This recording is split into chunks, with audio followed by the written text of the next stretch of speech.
All right, so I think we're going to get started. Thank you very much for coming in for the Grand Rounds today.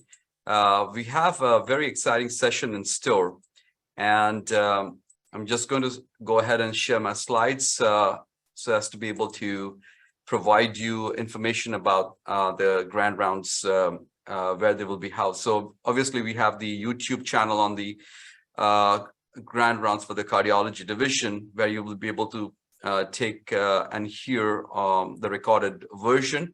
And for today's Grand Rounds CME credit, please text 17016 to the number 888-816-4893 as an SMS message. And you will need to have an active profile in the Rutgers Cloud CME platform. And it should be an SMS message, 17016 to the number 888-816-4893. And for the MOC points, please complete the step 1. And there will be a link which will be again displayed back in the chat box. And the room code is future39. And you can use this room code to be able to log in and answer the questions. And if you answer the questions correctly, you'll be able to get the MOC points directly into your ABIM profile, and it will directly go and place itself there. Great. So now it's a great privilege for me to be able to bring in the speaker for today, Dr. Khurram Nasser. Dr. Khurram Nasser and myself, we just got to know each other very recently, almost about 3 or 4 years back. And every year and every month when we have an opportunity to introduce a speaker, I get this amazing opportunity to go through their CV. So today I had the opportunity to see Dr. Nasser's CV, which is about 100 pages.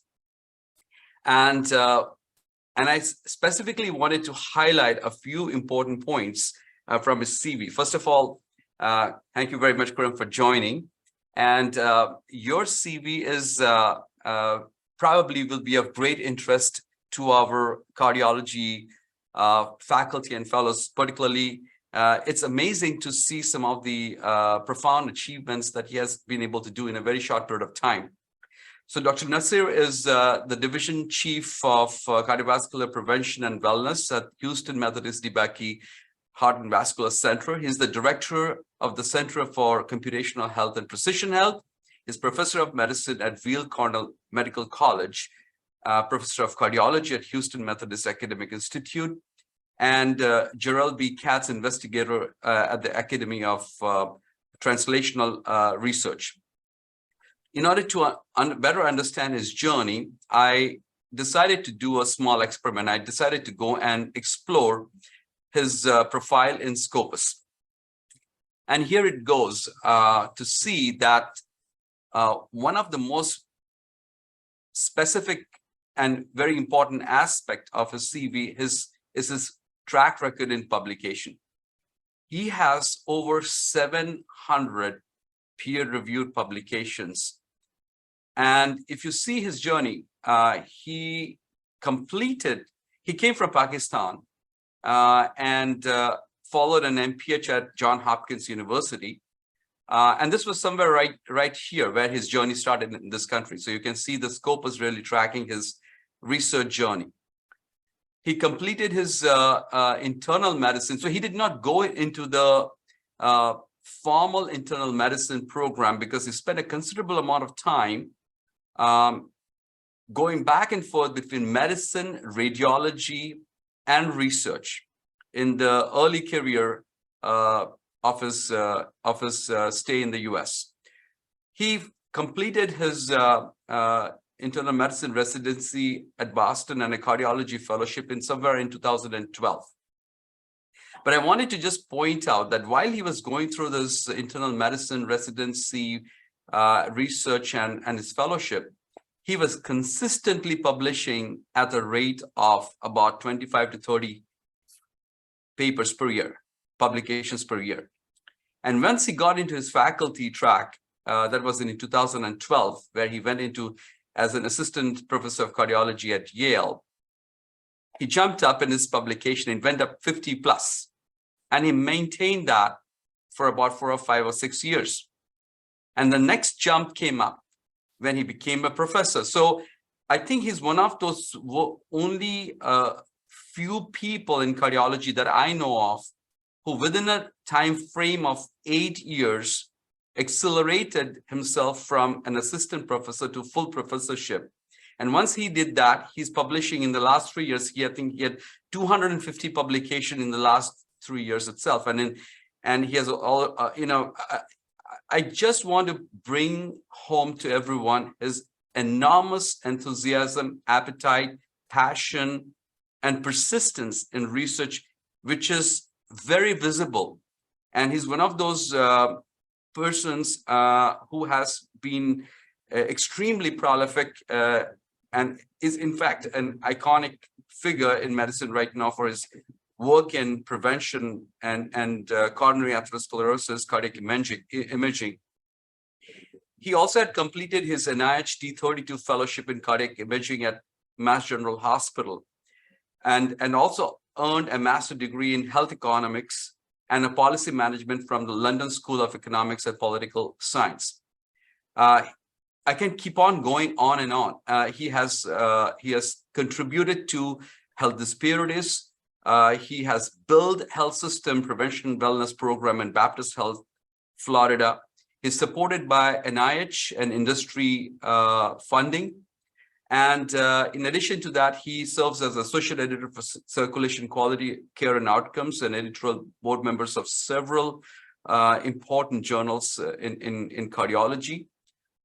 He has been honored with Katz Academic Translational Research Award, Multi-Ethnic Study of Atherosclerosis Investigator Award, Society of Cardiac CT Arthur S. Augustine Cardiovascular Disease Prevention Award, and most importantly by John Hopkins Distinguished Alumnus Award in 2013, which acknowledges an alumni who has typified John Hopkins' tradition of excellence and brought credit to the university.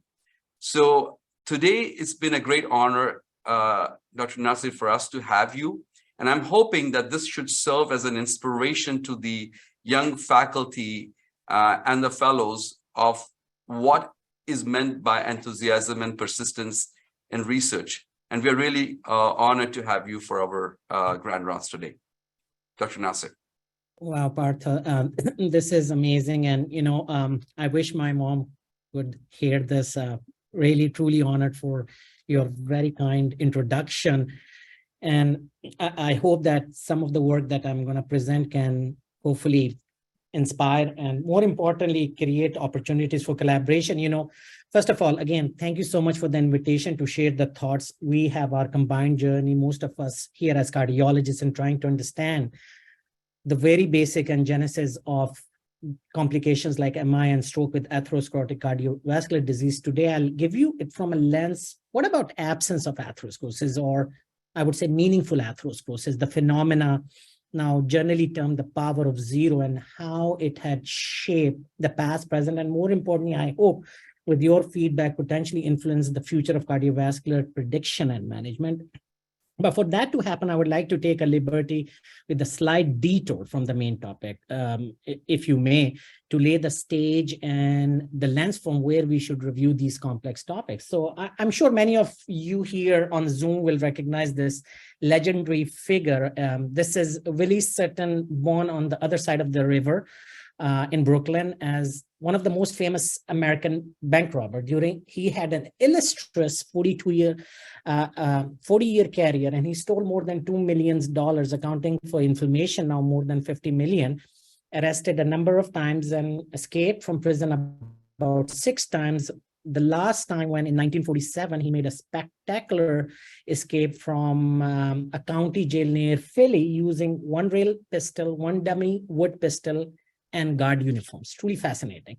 3 years later, he was added to the FBI 10 most wanted list and was finally arrested in 1952 and apprehended. He was allegedly, and who knows whether the story is right, asked by a reporter, "Why do you always rob banks?" To which he replied, "Well, that's where the money is."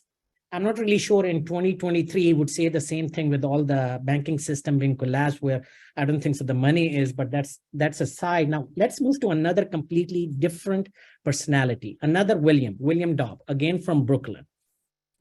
He's a prominent cardiologist of his time, considered Osler of the modern world because of his immense wisdom, independent thought, and views which were somewhat at odds with accepted practices at that time, because like he championed this concept bed to chair within the first 48 hours of acute MI, where everybody was saying it's all about bed rest. And he's also credited for description of the diastolic murmur when there is a severe stenosis of the LADs. Think about how we were diagnosing CVD.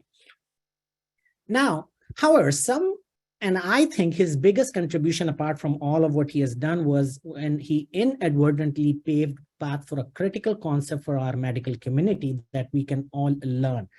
And the story goes like this. He's a visiting professor at Yale in 1960. He meets a young Puerto Rican woman, undiagnosed liver disorder, despite extensive testing. He suspects schistosomiasis, and he says, why don't you apply certain law? And in this particular patient, perform a liver biopsy.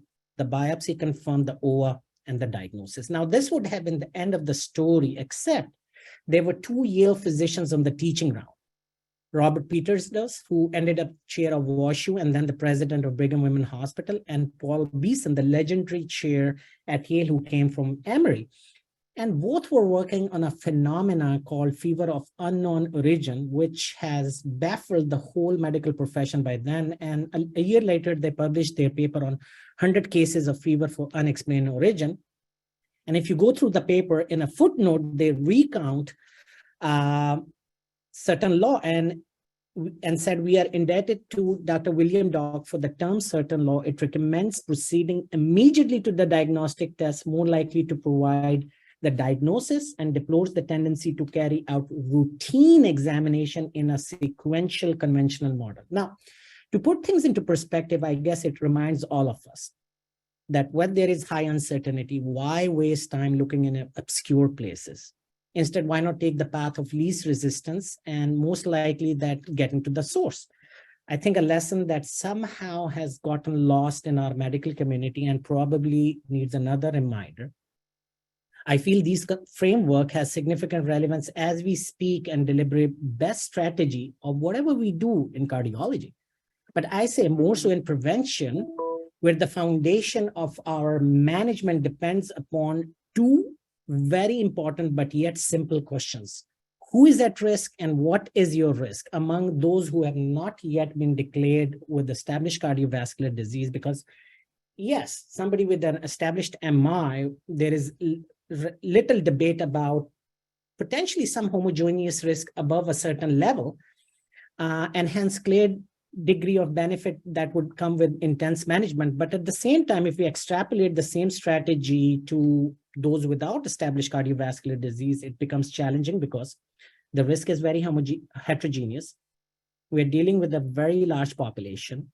Not only we have to assess the options, but the intensities of the management, and we are also restrained with the finite resources, and we have to think how best to mobilize our resources. So how are we doing in this space? Well, for this, I can give you just 2 slides. There's not much to say. Since the first time when we were introduced with the term risk factors nearly 62 years ago by Framingham Heart Study, our quest towards predicting who is at risk have relied on standard assessments of cholesterol, blood pressure, smoking, diabetes, to predict the likelihood that somebody would have a heart attack. That formed the basis for statin utilization as a gold standard by NCEP in almost 21 years ago. 10 years after, PCE, the pool cohort equation, still the rule of the land. So that's it. In summary, it may not be unfair to suggest that from an innovation standpoint, our imagination has really stalled for the last 61 years. And the only thing that we have done is mainly sold our stakeholders the same product using different quantities of the same ingredients and shaking it differently. And the issue is that we don't have to do things differently for the sake of it, but importantly, asking ourselves how well these approaches have worked. And I have one word, imprecise. Throughout the last 2 decades, we have seen, for example, in Framingham risk score, we were challenged with the underestimation of risk, especially who would benefit from preventive therapies. And the latest version, the risk-based prediction model, the pool cohort equation, significantly overestimate risk. As a result, many of us continue to agonize about these speculative efforts, resulting in significant loss of efforts, resources, and missed opportunities. So the question that we need to ponder is, in the richness of choices, where should we focus on? And I think we can't do much wrong if we follow the certain law. And it's well established that the actual disease is atherosclerosis, which is the true precursor of complications, which are MI and stroke rather than disease. Yeah, it tracks with risk factors, but now we know it's a very heterogeneous condition with numerous vulnerabilities and resilience factor. And now, why don't we try to follow finding atherosclerosis rather than depending upon risk factors, so we can allow us to take our blinds and remove the shaft from the grain. Now, in the midst of the chaos that were going on in trying to find out who is risk, what's your risk, nearly 3 decades ago, Arthur Eggertson, my colleague, friend, mentor, put forward this new disruptive non-contrast CT technology, which is now widely available, associated with minimal radiation, easy to perform, cheap. It detects calcified plaque as a surrogate of atherosclerosis of presence and burden, which is the core culprit of future cardiovascular events, and suggesting that maybe relying on it can overcome the limitations of wild guesses based on modeling. However, while in contemporary era, we continue to celebrate Dr. Arthur Eggertson's remarkable contribution, as we honored him a few months ago in our symposium, history wasn't kind. His initial effort, rather than getting a red carpet welcome, was unceremoniously rejected by American Heart Association nearly 32 years ago. And one can say clearly hindsight is 2020.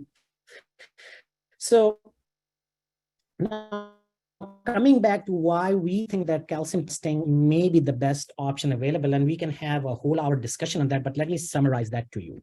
Now, in 2023, especially at the later half of the first decade in the 2000s, we have now undeniable weight of evidence from multiple cohorts, mainly coming from the US MESA, where I have the privilege to work with, and the European Heinz Nixdorf, that for CVD risk prediction, there is no tool that is better, apart from possibly the CT angiogram, and where you can see a graded exponential increase, not only in a short and long-term cardiovascular risk factors, there is meaningful discrimination above and beyond the traditional risk factors, and also importantly, differentiating the risk enough to meaningfully reclassify for impact.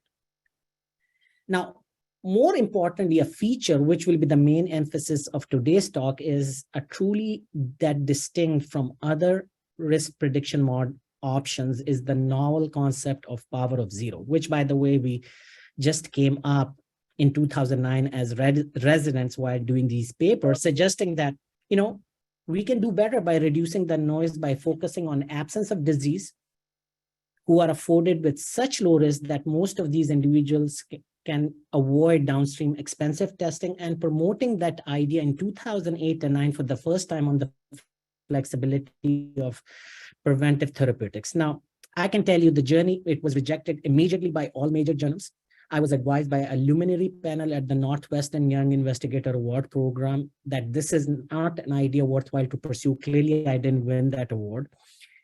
However, if it wasn't for Dr. Fuster and Dr. Nurullah vision to simultaneously publish them in JACC Imaging, which was an upcoming journal in 2009 and now cited more than 1,000 times, I might not be here having this conversation. So my deep gratitude to both of them, but at the same time, all didn't have much idea that this will lead to a wonderful journey of discovery, impact. And let me tell you, also tremendous resistance from our community. As soon as we published this paper, the criticisms and the whataboutism started to trickle in, mostly in forms of national conference debates and publication. Partho, I'm not sure that we would have survived the onslaught if this would happen in the current Twitter era. Now, the first two major concern was who cares about a calcium score of 0 if you have a high burden of risk factors, because there is a very low likelihood that they will have a calcium score of 0. And even if it's true, it's very unlikely that they will have a low risk of MI and stroke. Yeah, it was a data-free word and we could only speculate, but I can tell you this criticism led to a whole new movement in trying to address this issue: risk factors versus calcium score. And no better example to highlight this landmark study from Seth Martin, who was a fellow at Hopkins, who has just become a professor of medicine.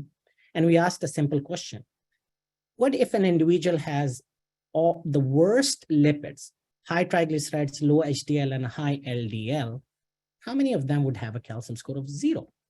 And as you can see here, there is significant heterogeneity believed at that time and even today that dyslipidemia equals atherosclerosis. And actually 50% of individuals with the worst lipids had a calcium score of 0. On the other spectrum, about 42% of individuals with no dyslipidemia had calcium score. But for the question 2, more importantly, when you look at the outcomes, clearly the risk is mainly mediated by your presence and burden of coronary artery atherosclerosis, irrespective of your lipid abnormalities. Those with a calcium score of 0 with high lip LDL versus individuals with low LDL and minimal atherosclerosis, the risk is significantly higher. Once you have a calcium greater than 100, you're almost CVD equivalent. Now, furthermore, those who were asking about non-HDL and lipid particles, they were also disappointed because you see the same thing. It doesn't matter, or the number of LDL particles. It is truly your risk is predicted by your atherosclerotic burden. And furthermore, those who were asking about lipoprotein A, which is now the new kid on the block, doesn't really add anything for risk prediction, who are blessed with the power of 0. Now, it's not just lipids. It doesn't matter how you slice or dice the pie for risk factor profile, whether it's inflammation, traditional risk factor, diabetes, you're a polypill candidate, family history, aging. The thing that is true is 1 in 3 to a half of these individuals have no underlying coronary atherosclerosis calcium scores, and the reclassified risk is well below that you would anticipate without that information. And now with these insights in 2013, of course, we were challenged with the new guidelines that came up with a risk prediction model that clearly overestimated. It overprescribed statin, causing really overcrowding of the statin island. And that too happening at a time where a lot of individuals were asking the question from a patient perspective: do I need a lifelong commitment to statin and preventive therapies? And we sought out whether calcium testing and especially power of 0 could overcome these challenges. And in our 2015 paper, which went through almost 27 revisions, Partho, we finally were able to clearly demonstrate that without calcium testing, 2/3 of the adult population in the MESA population, average age of 60, are candidates for statin. 1 on 2 would not have any coronary atherosclerosis, and the revised risk is going to be significantly below the threshold that where as a society we should even think about statin. And as a result, that led for us at least to tackle the issue at hand that rather than a screening test, it is a decision aid for shared decision making with a primary goal at least catering to in 2015 and afterward for desired flexible treatment goals by de-risking. Now, though this overall concept were well received, there was again healthy dose of skepticism that fine, why can't we do it with more commonly available testing clinics? Statins are cheap and effective. What's the point of upfront introduction of a cost and test like calcium testing? And there were still many people with a prevalent belief that somehow treating a lot of individuals with the calcium score of 0 can prevent a significant proportion of events. So again, we went back to the drawing board, and all of these efforts resulted in further strengthening the case for the power of 0. For example, that as you can see, Michael Bach from Hopkins showed that among the multiple choices that we have in our clinic, there is no other test that can de-risk better than a calcium score of 0.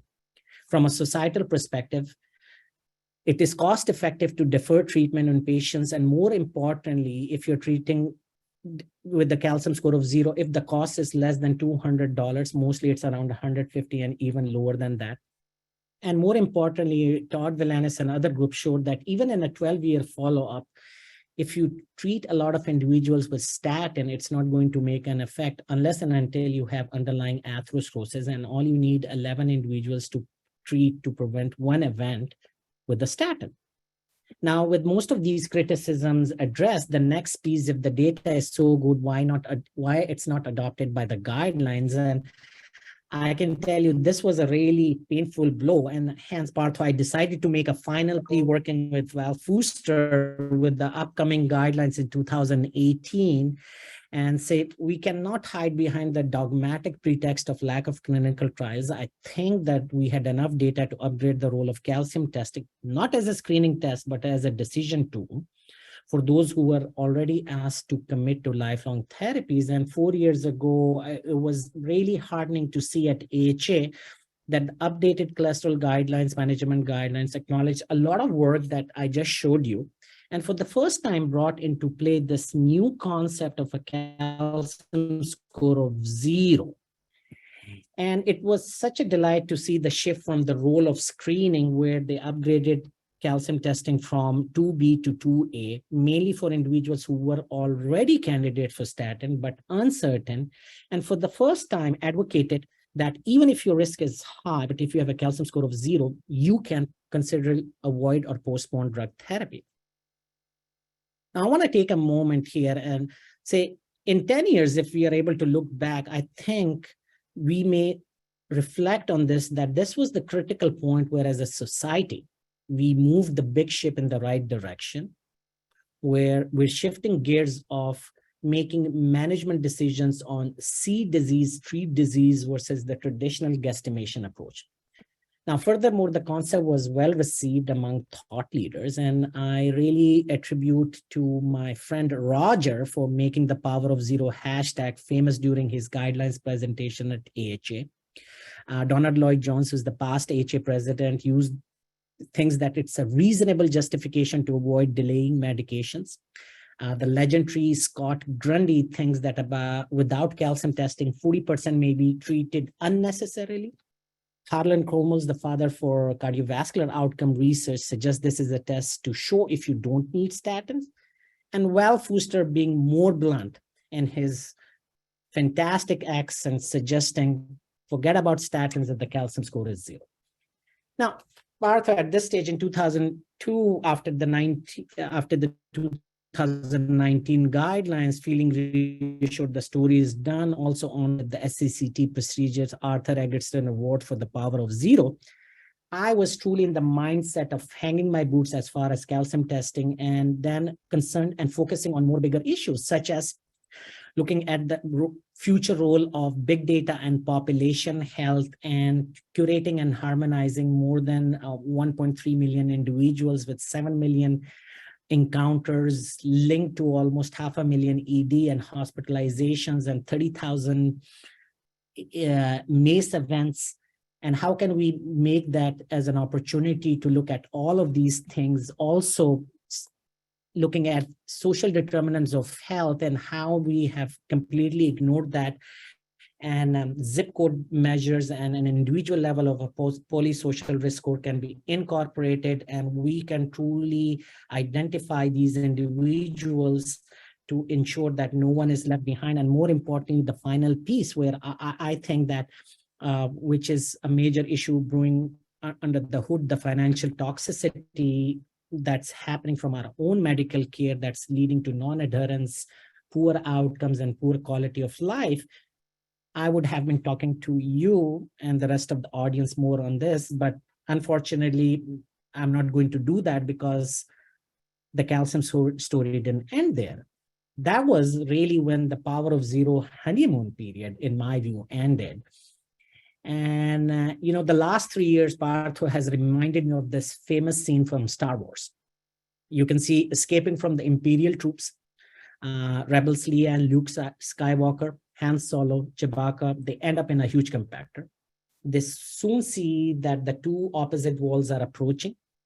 slowly, steadily, threatening to annihilate them. For minutes, the situation is desperate. They try everything, nothing works. Eventually, R2D2 gains access to Death Star's data, control systems, learns to how to block them, and sets the rebels free. So the question I'm sure you must be thinking, what does this compactor scene from the 1977 classic have to do with the power of zero? Well, let me tell you what. In the last 3 years, especially with the advent of social media, at one end, we face a very small yet extremely vocal, with a very high Kardashian index contrarian minority that are still challenging coming terms to the coronary calcium research and advocate for legacy approaches to guide risk management informed by traditional risk factors. They think that the power of zero has blind spots. Because there are few events, it is misleading. It, unlike diamond, it's not forever. Shared decision-making with the power of zero may be akin to asking people to not to wear seatbelts. And the best one from David Brown, who's made a huge fan following by suggesting nothing works, equated to Coke Zero, which is a good slogan, but a worthless product. Simultaneously, but in an opposing direction, some in the cardiovascular community have grown enthusiastic about the role of coronary CTA, where it's all about non-calcified plaque countering, its role in any potential way for asymptomatic, even in primary care, because you still have some individuals with non-calcified plaque. It doesn't equate to zero risk. Even our own fellows thinks that it may be a fallacy. Now, you combine this issue with my colleagues and friends across the street, especially my colleagues Salim, Vijay, and Christy. They feel paradoxically, if statin flexible decisions in younger individuals where they may have more non-calcified are implemented, it may result in more events than those with a calcium score of zero. Now, with so many red lines created by our esteemed colleagues in the community, I felt that it was time to roll our sleeves again. It was again 2010 for me. But to address this, you have to keep in mind that we have to keep the sentimentality away and focus on the evidence. So let's start with the power of zero in non-elderly, in younger individuals. Clearly, we don't have data on the favorable prognostic before 10 years. Not so anymore. Last showed that the power of zero applies to a relatively younger population aged less than 55, and in an extended period of 17.5 years, less than 3% of individuals were at risk for a major cardiovascular events. And if in perspective, if you put that in context with the guidelines, we're suggested not to even think about statin if the risk is less than 5%. And more importantly, when looking at risk factors, there was no major differences noted among any major risk factors, especially dyslipidemia. Even with smoking, your 10-year risk with a calcium score of zero was below 5%, suggesting that we can be reassured with the long-term risk. And, calcium score of testing is not a one-time test, as highlighted in this shared decision-making process, where it's really for individuals who are willing to change management plan based on calcium testing. And if the calcium score of zero, it's not that you just let them go away and you see them on the street with a bottle of a beer, a burger, and a cigarette in their hand. You actually bring them back for reevaluation. And as shown in this paper by Mike Blaha and their group, if you're able to bring them back in 3 to 5 years, majority will still have a calcium score of zero. You continue the course, but among the very few individuals who would have any early atherosclerotic disease, you can start them on the preventive measures, and their 5-year, 10-year event is still pretty on the lower side. Now, the other thing, if you look at the guidelines, when they took 3 steps forward by acknowledging calcium testing and the power of zero, they also took 2 steps back by saying, well, why don't we use risk enhancing factors? So this is an interesting one. Apart from the traditional risk factors, the guidelines suggest that you can come up with the whole list of additional risk factors, including South Asian ancestry, which is almost 1 in 4 on anyone in this planet, that you are going to be considered high risk. So the question is, and they should be used above and before the calcium testing in decision of risk and management. And thanks to Jaydeep Patel and Mahmood Al-Rafai, who's a fellow in our program, they try to address this question: how does coronary artery calcium testing interplay? So what they found was not surprising, but critically important. First, if you look at among the entire list of risk enhancing factors with the calcium score of 0, none of the risk crosses the threshold of 7.5. Everything's around the 5%, apart from ABI, which is seen in less than 1% of individuals, which is a measure of disease. But when you look out here, even with multiple risk enhancing factors among individuals whose baseline risk is 7.5%, 40% of individuals with 3 or more risk enhancing factors with a 10-year risk of 7.5% had a calcium score of 0, and their 10-year risk was less than 5%. So with all these information, I wonder, why are we still debating on risk factor versus calcium to predict risk? I feel this is a rather classic definition of insanity, because we are doing the same things over and over again and expecting different results. And in this view, the certain rule is, why are we not starting the risk prediction with the calcium first? Now, the second red line drawn is the issue of severe hyperlipidemia, which is a heavily guarded notion, something that is not to be challenged. All the prior current guidelines provide them a special high-risk status with an understanding that they should be aggressively treated. No need for any testing for management decision, but however, like anything else, one need to question, are everyone with severe hyperlipidemia the same? Should we treat them the same? Many of us in the community are seeing a lot of individuals with severe hyperlipidemia with the calcium score of 0. And of course, this is a guideline-free zone, and no one knows how the calcium or the power of 0 is going to chime in. But again, I would say not anymore. In MESA, our colleagues have shown that 1 in 3 individuals with an LDL of more than 190 have a calcium score of 0. And if you look at their follow-up beyond 10 years, up to 13 years, their 10-year risk was well below the commonly accepted threshold of 5%. Almost all the events are happening in severe atherosclerosis and those who have a mild to moderate. So again, a space where we see the power of 0 has overcome another hurdle. And of course, the idea here is not about statin yes and no, it's about the intensity, and should you consider more expensive and more advanced therapies. So let's push the envelope even further. What about those with genetically confirmed FH who are exposed to significantly elevated LDL since birth? In the same fashion that we have seen all across this journey over the last 15 years, even heterozygous FH is not a homogeneous disease. The penetrance of the disease as far as atherosclerosis is concerned, even among this group of individuals, about 45% of them have a calcium score of 0. Now, what does that even mean in a cohort of genetically confirmed FH? None of them on PCSK9 inhibitors, with LDL stills in 180s and average of 170 to 180 on statins. In a 5-year follow-up, we found no events with the calcium score of 0. However, true, there is an accelerated events once you have atherosclerosis. And this is a small study. This has now been confirmed in other larger cohorts such as Spain Safe Heart. Hence, now there is a growing consensus in the leading international familial hypercholesterolemia collaborators that yes, while we should continue to maintain lipid-lowering therapies such as statins and Zetia, well, we don't have the data in 10 years, maybe we can be more flexible. But the advanced lipid-lowering therapies possibly should be reserved for those with early signs of atherosclerotic disease. And this is part and parcel of our clinical practice in preventive cardiology. Of course, this notion is still heavily debated, but is now becoming more adopted in specialized centers. Also, what about intense lipid-lowering therapies like PCSK9, and now I have bempedoic acid, which are more expensive?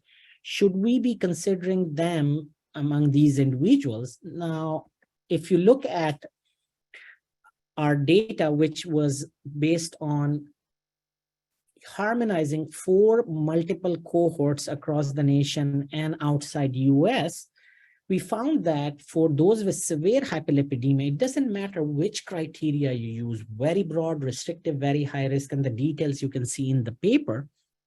With the calcium score of 0, the number needed to treat to prevent one event with the PCSK9 is estimated 250 to 670. We can do amazing if we just focus with those with the calcium greater than 100, which is now well established, and we've shown previously to be a CVD equivalent. Clearly, higher the risk, more extensive the benefit.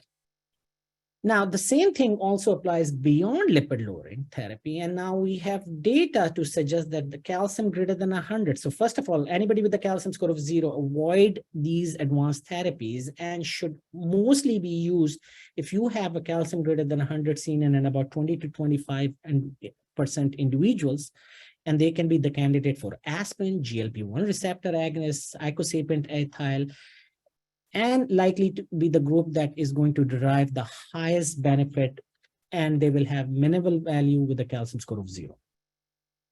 And in this regard, I completely agree with Dr. Medina that in 2022 and 2023, now making these decisions in primary prevention about not only who to treat, the intensities, and especially considering the expensive therapies, is not only will result in suboptimal management, but it's financially unwise.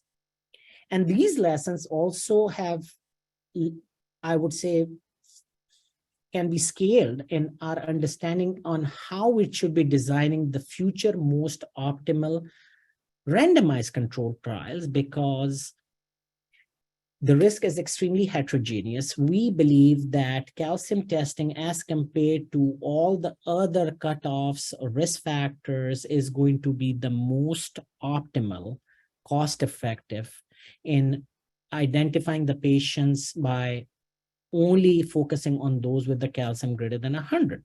So you exclude individuals with the calcium score of 0. With high risk, only include individuals with the calcium greater than 100, so you can yield a higher benefit, a higher relative risk reduction, a higher absolute risk reduction, a lower number needed to treat, that will have value to the payers, to the patients, and to the health system. Now, but what about non-calcified plaque? Now, as we have been talking about calcium testing, I think that we have to start thinking about the future, especially with the emerging MDCTA technologies with IV contrast that goes a huge step further in providing detailed architectural phenotyping on plaque characterization that can play a major role in understanding not only the initiation, but the progression of the non-calcified plaque, its determinants. And I'm definitely bullish about the perspective, but the issue is, while CT has been extensively studied within the symptomatic population, our insights on the prevalence, burden, features are with CTA, and the primary prevention is limited. In the primary prevention setting is extremely limited. So to address this, in 2015, we possibly launched the only existing population-based cohort in the US, which is trying to shed light on these issues in Miami. The first results, which were published earlier last year, showed that in nearly a younger population, age 40 to 65, half of them have plaque with diverse phenotypic expressions. And more importantly, about 15% of individuals with a calcium score of 0, and I'm the first one to report it, have non-calcified plaque, mainly as a streak in a single segment, with less than 1% or 0.5% having significant CAT. Now, the issue is, what is the meaningful value of this exclusively non-calcified plaque on top of the overall burden, but especially in the calcium score of 0? I hope we will have those answers by the end of 2023 when we complete our 5-year outcomes. And I'm hoping a chance to report that back. However, whether we think CTA will add prognostic information by an inch or a mile in this population is yet to be seen. I think we can, at least from literature, from well-designed cohorts in symptomatic individuals, we can extrapolate. For example, in Scott Hart, one's calcium burden, which is a poor man's surrogate for your atherosclerotic burden is taken into account, it seems like none of the other features from the CTA may provide meaningful information. And from a large study in UK for individuals more than 3,000, which clearly again showed that if you have a calcium score of 0, the negative predictive value of ruling out major disease is 99.5%. Half of these individuals had a calcium score of 0 in this study, and when followed for 13 years, none of them had a major cardiovascular event. So again, this is where the things are heading. So now, to summarize, I think it's very humble beginning in 2009. While the power of 0 has been called many things, for example, a blind spot, Pandora box, a mere slogan, fallacy, I must say, despite all of this resistance, it has really stood the test of time, garnered international momentum, impacting a major shift in prevention guidelines. Our view of atherosclerotic processes, the concept of resilience with higher risk and no plaque, and the concept of vulnerability, why individuals with no traditional and other risk factor have atherosclerotic disease, and how best to deploy it for rapid management of early cardiovascular risk, at least in the primary care settings. I think it's ready for prime time use. And how can we do that? By keeping it simple, follow the certain rule. Focus where the money is. See disease and treat disease. And not only treat, but identifying the intensity of the treatment. So this concept is now there for almost 10 to 15 years. And I can tell you that in this journey being ridiculed for almost a decade more. And now I think we are in the second phase, and hoping at the end of the second phase that of fierce resistance. I'm optimistic that not too far from now, I hope that it will be widely accepted as a standard of care where your risk assessment is not based on risk factors, but your atherosclerosis measure.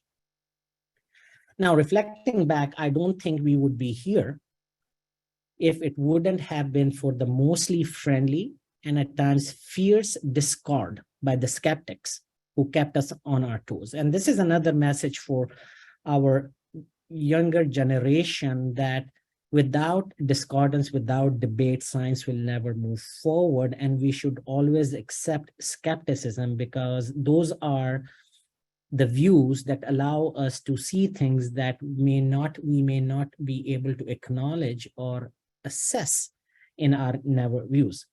Now, thankfully, while most of those skeptics over the last decade or more have been converted, but for those very few who still remain unconvinced, I have a message that in a spirit of transparency, as they're making their decisions with their patients, it's worthwhile to disclose to the patients that you have a rare condition called good health with a calcium score of 0. Frankly, I'm not sure how to treat it. And I know there's nothing really wrong with you, but I think a little statin or a lipid-lowering therapy will make me feel better. So again, Partho, thank you so much. I hope I finished in time so that we could have some more discussion and reflection from your wonderful faculty. So thank you so much again for the opportunity. Thank you very much, Khurram. That was very, very thought-provoking, and I must congratulate you on your journey. And I think there is much more to be unfolded in the near future. And for a difference, we're going to keep this session because it's so important, and I'm sure that people will have different questions, an open session. But I'm going to start off with a few key questions that I'm dying to hear from you, and specifically targeting to our younger fellows in training. What is having a balance between work and life? And how did you accomplish it during your training when you were clinically asked to work hard and yet you were publishing at the same time? How did you do that? Did you have a life? I had a wonderful life. I cook, I watch movies, I spend a lot of time with my family, friends. You know, the key thing was, which the things that helped me, it was really a passion and a mission of solving problems. In 2023, I see a lot of younger generation trying to publish papers. In all honesty, Partho, the papers were just as a byproduct. We were truly trying to solve a problem. Second, creating a community. I was so blessed to have my peers like Michael Blaha, Ron Blankstein, Michael Shapiro, Ricardo Curry, Bittencourt, and many of those of all of us working together. And, that was the snowball effect, that it was the community that led the work. It wasn't my work. It's all the community, Seth Martin and many of others, but we were focused, laser focused in trying to solve a problem. And the papers was a byproduct. And that's really what led to all of this. In all honesty, I don't think so that we worked hard, but it wasn't like we were killing ourselves. So, and that, if I translate, so you enjoyed the journey, and Yes. the joy of the journey really didn't make you feel, despite all the additional hours that you had to put. Not at all, because, in the end, it was the power of mentorship, power of collaboration, which all turned into the power of friendship. In all honesty, there is no way this would have been a one man's journey. I'm just showcasing of what the whole community did. But again, it was the passion that really pushed us through of solving a problem, not publishing a paper, but solving a problem. Great. Then I wanted to start, and I think there's a couple of comments that are coming into the chat box. I wanted to ask you a question. So right now, the way we look at the lipid profile is based upon a range and normative range. Do you think time has come that, since that normative range is impacted by so many variables, as you mentioned, is there a need for adjusted normal range based upon maybe 10, 15 factors that really change its ability to lead to a disease? Is there a need for having an adjusted lipid profile based upon multivariate model? So couple of points. One is, in all honesty, Partho, I don't even know what's a normal lipid. Like, it all depends. For example, if you have tremendous amount of atherosclerosis and an LDL of 80 is high for you, right? You're a 65-year-old woman with no other risk factors, and you have an LDL of 160 and your calcium score of 0 with multiple repeat calcium scores. So again, from a management and a risk standpoint, they don't really make a difference. Now, a major portion of my journey working with data scientists and folks like Harlan Cromwell's, where we say, okay, let's come up with a better risk prediction model. Multiple things, input coming in. And with every effort, yes, we did improve, but the heterogeneity at the extremes didn't really go away. And suddenly one day, Harlan made this comment and said, why are we doing this? So we're spending so much effort, time, money to predict something that you can actually spend $55, get it in 3 minutes, pay $50, and the radiation is equivalent to flying from New York to LA and back. Say, why don't we just get a calcium score? And that was kind of like what really opened my eyes and say, yeah, true, because the issue with atherosclerosis is so heterogeneous. Of course, apart from the extremes, the very young and the very high risk, majority of us have no idea whether they have the plaque or not.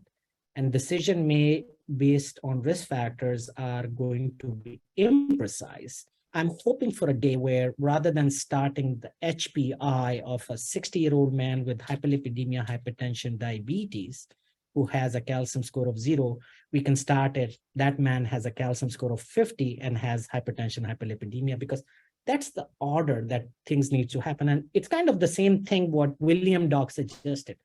Just do it. And yes, logistics, operations, guidelines, inertia, everything's coming into play, but I'm very hopeful for the future. Great, Karim. So there is one question that has come up. Can you comment on the effect of statin use on CAC scores? So there are two elements. One is, what's the effect of CAC use? So when you're saying in improving outcomes, So if you look at, there's not yet been a major clinical trial apart from two. Number one, San Francisco Heart Study that used an Atorva 20 in a very small group of 300 to 400 patients showed a 3% absolute risk reduction with the p-value of 0.08. But when it was limited to calcium greater than 400, 7% absolute risk reduction with multiple p-values. There is an ongoing study which the interim in Denmark, Can Davis, which is taken into elderly individuals aged 65 and above, and looking for 15 years of outcomes, and their first 5 years showed that among age 65 to 70, there was a 11% reduction in MACE, even mortality benefit, more with stroke, more utilization of aspirin and statin. However, in 70 years and above, there wasn't much benefit. Now, that's one element. The second element is what's the impact that will have statins will help on the calcification. As a part of the stabilization process, the respective plaques calcification densities will increase. So hence, be careful because there is a 10 to 15% increase in calcification. And hence, that's why I'm not too much convinced about repeat calcium testing. The value of a calcium testing is really, do you have disease? Yes, no, and how much? That's a good enough flag for us to start the preventive therapies. The third element is going to be now in the future, can we make CT angiograms more cost effective? Now, I'm not too convinced yet with the use of an IV contrast, more costly, less, I would say significant amount of expertise needed and infrastructure. It may not be the prime, but I think so eventually for certain risk groups, younger diabetics, family history, FH population, we may be moving into that direction. So very interesting, but you bring in an important point that look for the disease. But are we ready for a population-based screening based on using calcium? And if that be the case in the direction, what is the kind of infrastructure that we need? Because certainly the amount of screening that would be needed to screen the entire population, and maybe at a certain stage of life, just like we do a colonoscopy, maybe sure. you do a calcium scoring. One of the reasons maybe we may be bottlenecked by the ability to get this test done, and not the cost necessarily, the infrastructure and the process. Maybe there is automated stuff that is coming around. That's number one. Number two, could there be surrogates leading to that? For example, maybe a better intelligent use of some additional screening tools, maybe applying an AI to the ECG, or maybe applying ultrasound and trying to extract calcium from that. I think what your last point is extremely valid. That's where the future needs to happen, is based on the surrogates that we have, ECGs, ultrasound, lab data, clinical data. Can we narrow down to a group of individuals that we can safely exclude and say, most likely you're going to have a calcium score of 0, and safely say you're going to have an atherosclerotic disease. So that dissects the management decision points, whereas in between, you can limit it to those individuals in getting the calcium score. I agree, the infrastructure is really going to be an issue. But again, think about that. Most of our patients go out and get a blood work almost every 6 months. Thankfully, CT scans are extremely and widely available. It literally takes 2 to 3 minutes. And the reading, my 4-year-old daughter was able to look at it when I got interested into this, whether this is normal or not. So I personally think that the inertia is really right now from us. And considering that it's not a monthly or 6 months, once you have a calcium that's positive, you don't need it. Among the people who don't have it, most of them may need it again in 5 years. All of us have to take the lead. In our system, in our preventive cardiology is most completely calcium based. Last year, our clinic did almost 3,000 calcium scores. In the entire system, more than 11,000 calcium scores have happened. They're not enough, but I think so we're moving in the right direction. And Khurram, so one more question that I wanted to bring in. So we do a lot of imaging, particularly CTs, and sometimes the data is already there. Yeah. People are not going back and looking into that. Maybe you don't need a new calcium score because you could just look into a surrogate in the CT scans that were done for some other reason, and I think we missed out on the opportunity to look through that. What is maybe one final question? I know it's 6:30. What is the role of polygenic risk scores? There is a lot of genomic polygenic risk scoring, and where does that fit into this whole equation? So the first thing is you're absolutely spot on. Individuals who are getting CT scans for other purposes, they should always be looked upon. David Maron and their group just published a paper in Circulation where they looked at that with an AI based and reported it to the patients, and the physicians led to 60% increase in statin and aspirin utilization. I think so when opportunity knocks, you have to capitalize on the incidental coronary arterial calcification. We are moving in that direction. There are tons of AI-based algorithms that can identify and report it. So absolutely, that is the thing that needs to happen. And once you have a calcium that's positive on this, you don't need it. Now, the second question, remind me. Polygenic risk scores. Polygenic risk scores. So it's very interesting. So polygenic risk score, in my view, is your first risk factor. You're born with it, right? It's a great tool for early screening. And Pradeep and I, we go back and forth a lot on where does it fit. So if you look at MESA, for example, individuals who were considered that they have high polygenic risk score, about 45% had a calcium score here. And individuals who were said your low polygenic risk score, about 44% had any atherosclerosis and 25% had significant. So let me tell you, and I'm not discarding it, and I'm saying is where its utility is in your 20s and early 30s. In your 20s, to identify those with a high polygenic risk score who can follow a very vigorous lifestyle intervention. And in their 30s, mid 30s to early 40s, that it can be recognized as a risk factor to be utilized for early screening. The beauty of the polygenic risk score, you need it once. I personally think in 5 to 10 years, almost all adolescents, young adults will have the polygenic risk data. So if I'm a high polygenic risk score, I'm going to follow a very stringent lifestyle modification, and they should have an early screening. But if you're a age 40 and above, and the decision is, do you need pharmaceutical interventions? Why bother with that? Just get a calcium score. Great. Any other questions from anyone else? I just want to make sure that people have an ability to ask. Looks like it's been very positive, and people are very convinced about it. So thank you very much, Karan, for this wonderful presentation. I know that you're in Los Angeles, and maybe next time we'll try to bring you in and spend some time with our faculty and fellows, and look forward to continued interaction and collaborations. So thank you very much for joining us during your visit to Los Angeles. Thank you. Thank you all. Okay. Take care. Bye-bye. Take care. Bye-bye.